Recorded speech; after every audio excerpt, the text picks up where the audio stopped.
कोटीचा आपण त्याला खर्च केला, आपण त्याचं जे काही इकॉनॉमी आहे किती पटीने वाढेल. तशीच पुण्याची देखील वाढली, सर्व्हिस इंडस्ट्री आली, IT इंडस्ट्री आली, रिअल इस्टेट बूम झालं आणि मुंबई पुणे अगदी जवळ आलं. परंतु घाटामध्ये होणारी ट्रॅफिक जाम लोकांना डोकंदुखी होत होती आणि घाट जाममुळे त्यांना अमृतांजन बाम लावायला लागायचा.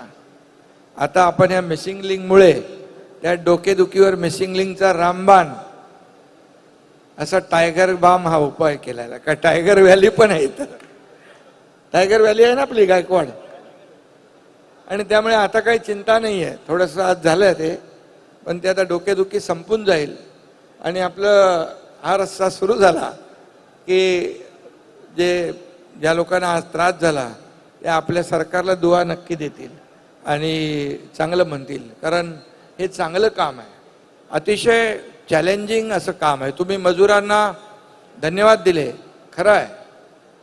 या ठिकाणी सुरुवातीला एवढी उंची बघून मजूर पळून जायचे, अधिकारी पळून जायचे, त्यांना शोधून शोधून शोधून शोधून पुन्हा आणायला लागायचं. त्यामुळे एवढ्या उंचावर काम करणं, 182 मीटर टायगर व्हॅलीच्या वरती वायाडक्टचं काम करणं सोपं नाही आहे. आणि त्याचबरोबर आता आपल्याला याला Guinness book of the world असा जो आपलं रेकॉर्ड नोंद झालंय, सगळ्यात जगातला वायडेस्ट टनेल आणि भारतातला सगळ्यात उंच वायाडक्ट अशी याची ख्याती आहे. आणि मुख्यमंत्री महोदय मगाशी म्हणाले की पूर्वीच्या लोकांनी म्हणाले होते की होणार नाही, रद्द केला होता. जे होणार नाही तेच आपण करतो, याला महायुती सरकार म्हणतात. आणि म्हणून चॅलेंज त्यावेळेस मुख्यमंत्री महोदयांनी स्वीकारलं, अधिकाऱ्यांना बोलवलं आणि सांगितलं कसं झालं पाहिजे. आणि त्यावेळेस मग हे चॅलेंज स्वीकारलं आपण. मी त्यावेळेस MSRDCचा मंत्री होतो, मी बरेच वेळा इकडे आलो.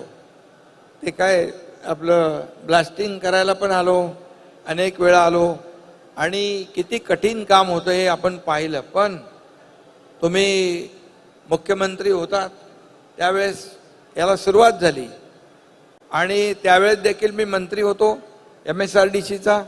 आज लोकार्पणा प्रसंगी देखील तुम्ही मुख्यमंत्री आहात, मी उपमुख्यमंत्री असलो आणि तरी MSRDCचं खातं माझ्याकडे आहे. त्यामुळे हा योगायोग आहे की आम्ही केलेलं भूमिपूजन, त्याच प्रकल्पाचं लोकार्पण देखील आम्हीच करतो, हे महत्त्वाचं आहे. आणि तुम्ही सुरुवात केली, नंतर मग दुसरे लोक आले, वर्क फ्रॉम होम वाले, मग त्याच्यामुळे थोडा थंड पडला. त्यांनी सगळ्यांना सांगितलं स्टे होम.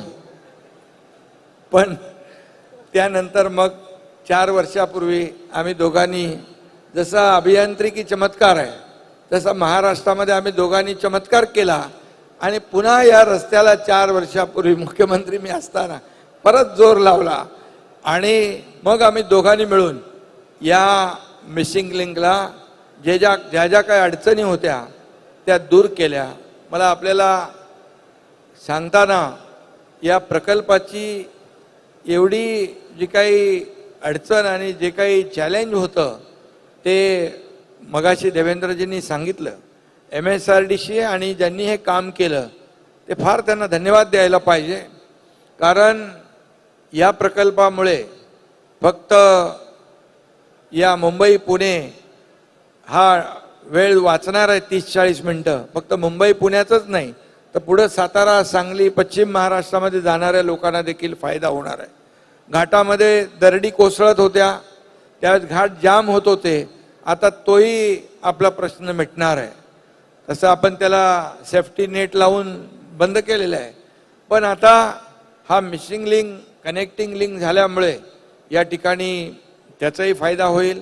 आणि मला आनंद आहे की बाळासाहेबांच्या संकल्पनेतून हा रस्ता त्यावेळेस नितीन गडकरी साहेबांनी केला